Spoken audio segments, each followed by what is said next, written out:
Bab 134, Persiapan Perburuan 3. Jangan lupa like dan subscribe, agar kami makin semangat upload lebih banyak. Mereka tidak akan secara acak menjatuhkan kita dari langit lagi, kan? Eugene tidak bisa menghentikan mulutnya untuk melontarkan pemikiran ini.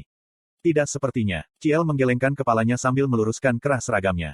Jika kamu pergi sendirian, mungkin, tapi kamu ikut denganku.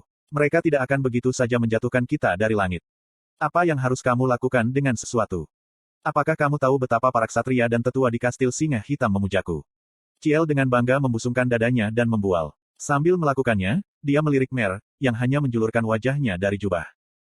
Benar-benar familiar yang licik. Ciel menggerutu dalam pikirannya. Sudah seminggu sejak dia kembali ke rumah utama, dan Ciel bisa merasakan betapa banyak hal yang berubah setelah dia meninggalkan rumah utama untuk selamanya. Sebelumnya, para pelayan dan ksatria biasa memanggil Ciel, Nyonya, dan menempatkannya di atas tumpuan, tapi sekarang, Mer yang diperlakukan seperti itu. Aku tahu itu tidak bisa dihindari. Dia pikir itu tidak bisa dihindari, karena dia telah lama meninggalkan rumah utama. Jika dia jujur, dia juga menyadari betapa tidak masuk akal berharap semua orang memperlakukannya dengan cara yang sama seperti ketika dia masih muda. Dia sudah dewasa sekarang. Apakah kamu perlu mengikutinya? Signard bertanya dari belakang. Tentu saja, dia bertanya pada Mer, yang berada di dalam jubah Eugene. Signard mengingat masa kecil Sienna, yang membuatnya sangat menyayangi Mer. Dia sama dengan Sienna ketika dia masih kecil, seperti yang diingat Signard. Terlepas dari bagaimana dia menghargai Mer, Signard tidak pandai mengekspresikan dirinya. Dia tidak bisa secara terbuka menyayanginya, apalagi memeluknya seperti yang dilakukan Ancila. Sebaliknya, dia terkadang mendatangi Mer dan memberinya beberapa bunga saat dia berjalan melintasi hutan. Itu adalah bunga yang disukai Sienna sejak dia masih kecil. Meskipun bunga-bunga itu seharusnya tidak mekar dalam cuaca seperti ini, mereka mekar dengan indah di hutan yang dilindungi oleh Wild Tree. Terima kasih. Setiap menerima bunga, Mer selalu tersenyum dan berkata, terima kasih. Ya, tidak perlu mengikutinya, kan? Baju baru akan tiba sore ini, Ancila menimpali seolah menunggu Signard mengatakannya. Tidak, saya harus pergi dengan Sir Eugene, jawab Mer dengan tegas. Saya bersenang-senang mengenakan pakaian cantik dengan Lady Ancila, makan makanan lezat dengan Sir Gerhard, dan berjalan-jalan di hutan bersama Sir Signard.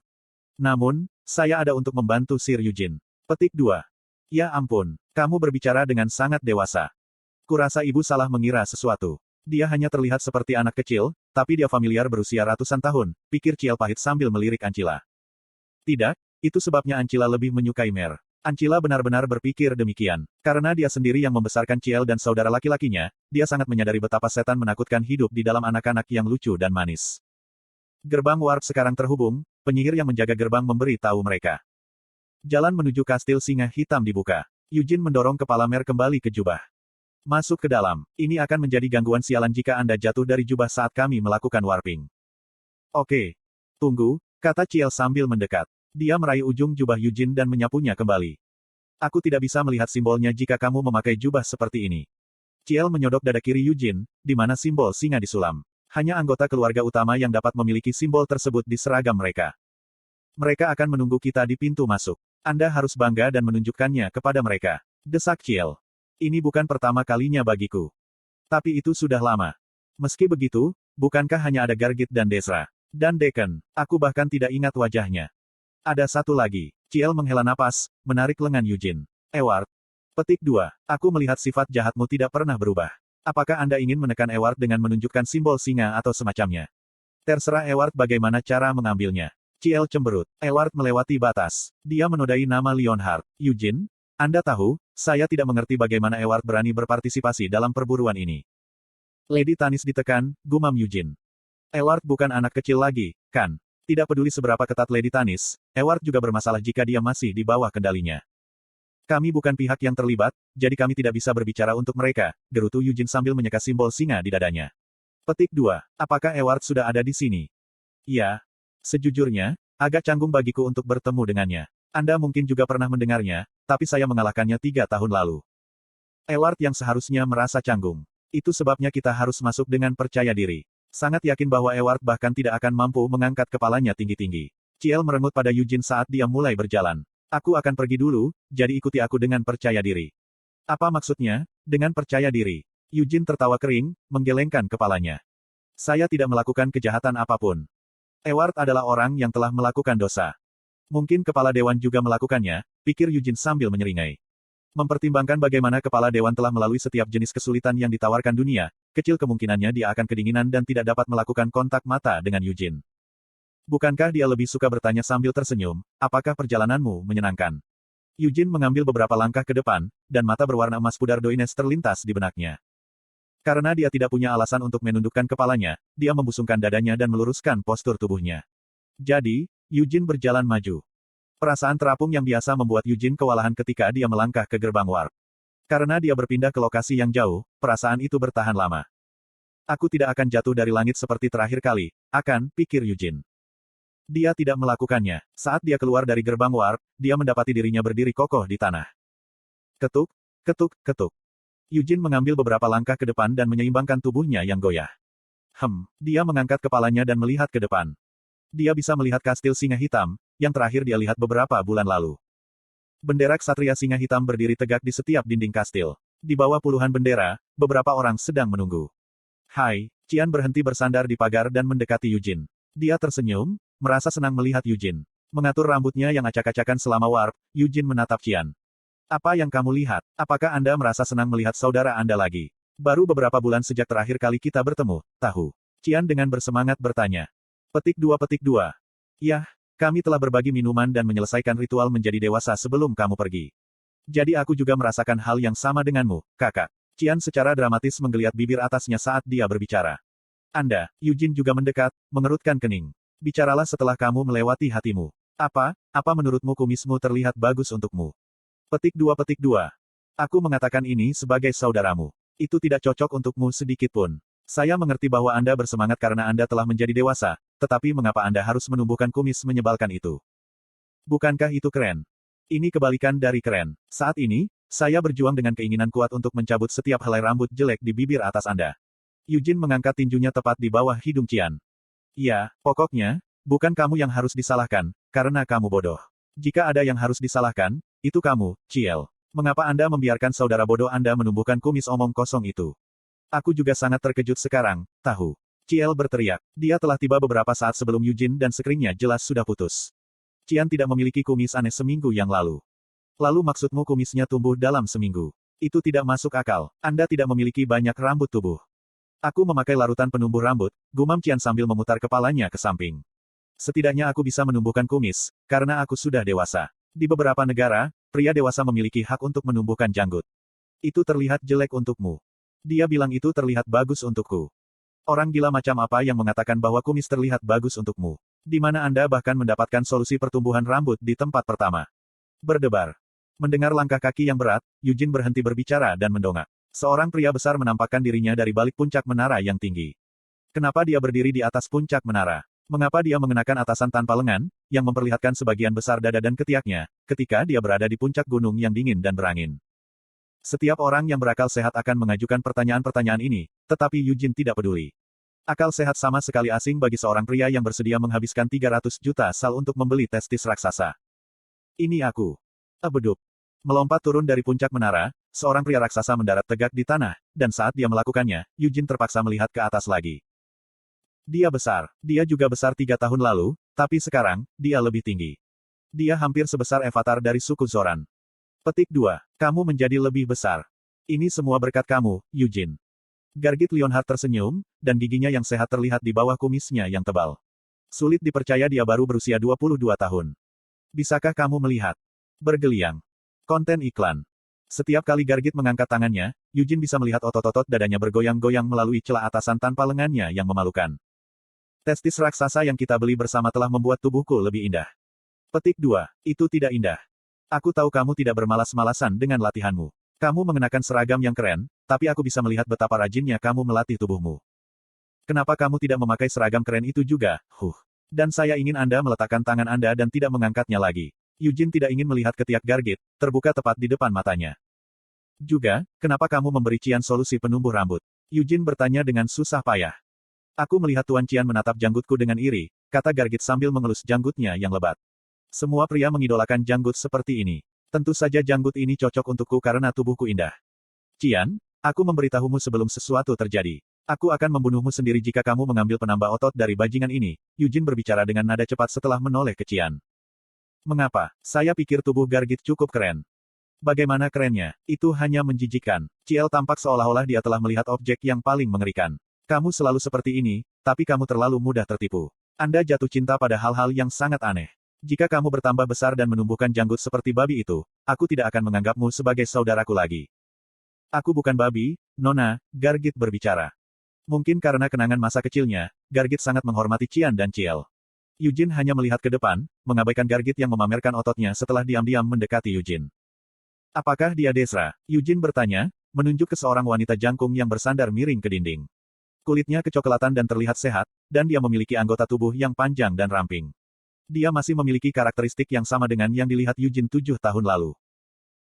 Gargit mengangguk sambil membelai janggutnya. Dia pasti merasa malu, menilai dari bagaimana dia menjaga jarak. Aku di sini bukan karena aku malu, idiot. Desra berteriak setelah mendengar gumaman Gargit. Aku tetap waspada terhadap kalian. Bisakah itu disebut waspada, ketika dia benar-benar mengatakannya keras-keras dengan mulutnya sendiri? Meskipun dia berpura-pura tidak, dia sangat bodoh. Dan dia memiliki hati yang jahat untuk dibut. Petik 2. Qian tidak melupakan saat dia dipermalukan dalam upacara kelanjutan garis darah. Saat itu, Desra sempat mencoba menyergap Qian dengan mendekatinya setelah berpura-pura menjadi hantu. Berkat dia, Qian akhirnya menjerit di depan adik-adiknya. Apakah Anda masih salah paham dengan saya, Tuan Qian? Kesalahpahaman apa? Memang benar kamu mencoba menyergapku. Kamu benar. Aku benar. Anda mengatakan saya salah pada saat itu. Beraninya kau berbohong padaku, teriak Qian, kumisnya gemetar. Eugene tidak memperhatikan argumen bodoh itu, sebaliknya, dia melihat ke depan. Seseorang berdiri di benteng di seberang mereka. Eugene belum pernah melihatnya, rambut lebat dan janggut acak-acakan mengelilingi wajah dengan mata murung. Namun, terlepas dari penampilannya yang santai, dia jelas memiliki tubuh yang kokoh. Posturnya sempurna, lurus dan tajam seperti pedang yang diasah dengan baik. Petik 2. Jadi dia adalah Hector. Bagaimana kamu tahu? Qian bertanya dengan heran. Dia telah berhenti memanggang Desra dan kembali ke Eugene. Apakah kamu pernah bertemu dengannya? Tidak, aku hanya mendengar tentang dia. Aku melihatnya untuk pertama kalinya. Jika seseorang berbakat, saya bisa langsung mengenalinya, jawab Eugene. Saat dia berdiri diam, tatapan Eugene bertemu dengan Hector. Setelah beberapa saat, Hector menyeringai dan melambaikan tangannya ke arah Eugene. Dia terkenal di antara keturunan agunan, gerutu Qian. Dia telah berlatih di Ruher selama lebih dari 10 tahun. Dia bahkan bukan warga Ruher, tapi dia masih menjadi kesatria bertaring putih yang terhormat. Kesatria taring putih adalah beberapa yang terbaik di benua ini. Kerabat yang luar biasa, jawab Eugene dengan santai.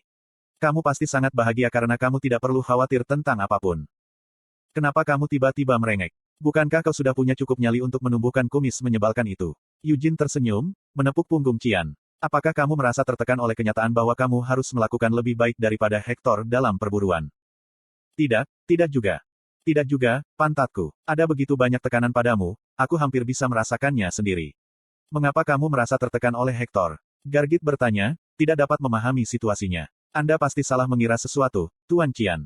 Hector berasal dari rumah Leonhardt yang sama seperti kita. Selain itu, perburuan ini bukan tentang membuat rumah utama dan keturunan agunan bersaing, bukan.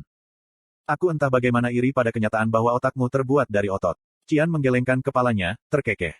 Dalam beberapa hal, perburuan ini adalah ujian bagi saya, patriark berikutnya. Selain itu, ada anggota keluarga agunan yang ikut berburu. Meski jumlahnya sedikit, mereka tetap sukarela. Saya pikir kita dapat mengatakan bahwa mereka akan memimpin generasi berikutnya dari keluarga agunan. Betulkah? Saya harus mendapatkan rasa hormat dari keturunan agunan sebagai patriark berikutnya. Katakanlah Hector lebih baik dari saya. Lalu apakah keturunan agunan muda seperti Anda atau Desra akan lebih menghormati saya atau Hector? Aku akan menghormati kalian berdua, jawab Gargit sambil menggoyangkan otot dadanya. Setelah kosong melihat otot menggembung menggeliat sejenak, Qian mengangguk dengan wajah pahit. Ya terima kasih. Qian, Eugene berbicara, melihat sekeliling. Di mana Ewart? Kudengar dia sudah tiba. Saat dia menyebut Ewart, wajah Qian semakin kusut. Ewart tiba 3 hari yang lalu. Dia dipanggil oleh Dewan Tetua pada hari pertama, dan dia mengurung diri di kamarnya sejak saat itu. Pernahkah kamu melihatnya? Kami bahkan menyapa. Aku tidak benar-benar ingin mengatakan apa-apa, tapi Ewart mendekatiku terlebih dahulu. Qian berhenti bicara dan berbalik, menunjukkan kebencian yang jelas di wajahnya. Bukan hanya Qian, Ciel juga demikian. Meski tidak separah Qian dan Ciel, Desra dan Gargit juga menoleh ke samping dengan wajah gelisah.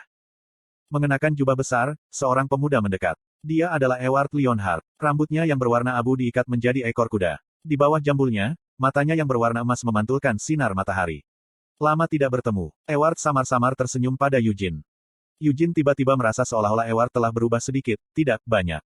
Penghargaan yang dilihat Eugene di Arrow 3 tahun lalu tidak pernah tersenyum padanya seperti itu. Pada saat itu, Sucubus telah menyedot begitu banyak kekuatan hidupnya sehingga dia tampak siap mengetuk pintu kematian. Satu-satunya senyuman Eward yang diingat Eugene adalah senyum kosong yang dia tunjukkan saat mengembara dalam mimpi Sucubus. Dia tidak pernah menunjukkan senyum tunggal selain yang satu itu. Dia baru saja mengeluarkan air mata dari matanya dan darah dari hidungnya. Kamu, apa yang memberimu hak untuk menghakimiku? Kamu tidak tahu. Anda, sejak 4 tahun lalu, semua orang memperhatikanmu. Sejak Anda diadopsi ke dalam keluarga utama, Fat Patriark telah menghujani Anda, jadi bagaimana mungkin Anda? Hanya karena, kau sangat berbakat, tidak mungkin bagiku untuk dibandingkan denganmu. Aku tidak pernah ingin, menjadi Patriark klan Leonhardt. Aku ingin menjadi penyihir serba hitam dan pergi ke Helmut. Di tempat seperti itu, aku akan bebas, dan nilaiku akan diakui. Aku tidak pernah ingin menjadi patriark berikutnya, dan aku tidak pernah meminta untuk dilahirkan sebagai putra tertua dari garis lurus. Saya ingin bebas, untuk dapat melakukan apa yang ingin saya lakukan. Eward dengan canggung tersenyum dan menggaruk pipinya saat Eugene menatapnya. Apakah aku bertindak terlalu ramah? Maaf, kamu pasti malu padaku. Aku tahu kamu akan malu, tapi aku benar-benar ingin menyapamu. Eward bingung, tidak bisa melanjutkan bicara. Saat lengannya melayang, jubahnya diangkat sejenak. Tidak ada simbol Leonhardt di dada kiri Eward. Ciel, ya, lama tidak bertemu denganmu juga. Aku belum pernah bertemu denganmu sejak aku berangkat ke Arrow. Haha, sudah 7 tahun sejak terakhir kali aku melihatmu. Kamu tumbuh besar. Kamu juga banyak berubah, jawab Ciel, sedikit mengendurkan wajahnya. Dia juga telah melihat bagaimana Eward tidak memiliki simbol Leonhardt yang hanya boleh dibawa oleh anggota keluarga utama. Ya, aku banyak berubah. Saya harus. 7 tahun adalah waktu yang lama. Eward berdeham dan menegakkan postur tubuhnya. Kamu sudah menyapaku lebih dulu, kata Eugene. Sebenarnya aku yang harus menyapamu lebih dulu, kakak. Aku lebih muda darimu. Tidak masalah siapa yang lebih tua dalam hal siapa yang menyapa lebih dulu. Eward menggelengkan kepalanya. Sungguh melegakan melihatmu sehat. Ini semua berkat kamu. Wajah Eward berseri-seri. Sepertinya dia tidak menyindir, pikir Eugene tanpa berkata apa-apa. Sambil terus menatap Eward buru-buru menambahkan, aku tidak menyalahkanmu atas apa yang terjadi di Arrow. Saya agak berterima kasih kepada Anda, Eugene. Bersyukur. Jika kau tidak menyadarkanku saat itu, aku masih akan terjebak dalam pencarian kesenangan di Arrow. Pukulanmu, itu benar-benar menyakitkan, tapi itu adalah pelajaran berharga bagiku. Meski gagap, Eward tidak membiarkan bahunya merosot. Berkat kamu, aku bekerja keras sekarang. Ini semua berkat kamu. 3 tahun lalu, Eward baru berada di lingkaran ketiga. Secara teknis, Third Circle tidaklah rendah. Namun, dia telah dilatih secara pribadi oleh Master Menara Merah dan penyihir terhormat lainnya. Selain itu, dia adalah putra sulung dari keluarga Leonhardt. Pencapaian seperti itu masih jauh dari cukup. Sepertinya dia tidak membuang-buang waktu. Eward berada di lingkaran keempat sekarang. Dia membuat kemajuan, tapi tidak, standarku terlalu tinggi. Eugene menegakkan wajahnya dan mengangguk. Terima kasih telah mengatakannya seperti itu. Ya, aku benar-benar ingin mengatakan itu. Eward berbalik, tersenyum. Anginnya dingin. Aku akan masuk duluan. Sangat menyenangkan bertemu dengan saudara-saudara saya. Setelah sekian lama, Eward melangkah pergi. Dia memang memiliki hati nurani, Ciel berbicara pelan saat dia melihat Eward semakin jauh. Jika Eward menyulam lambang keluarga utama di seragamnya, aku akan mengatakan beberapa hal yang sangat jahat padanya. Tunggu, kamu tidak memberinya peringatan, kan, Cian? Mengapa saya melakukan itu? Cian menggerutu, mengelus kumisnya. Aku belum pernah melihatnya membawa simbol itu sejak pertama kali datang ke Kastil Singa Hitam. Dia bisa menerima petunjuk. Tapi kamu tidak bisa mengambil petunjuk. Apa yang saya lakukan? Cukur abis kumismu. Eugene terkekeh dan menamparkan punggung Cian.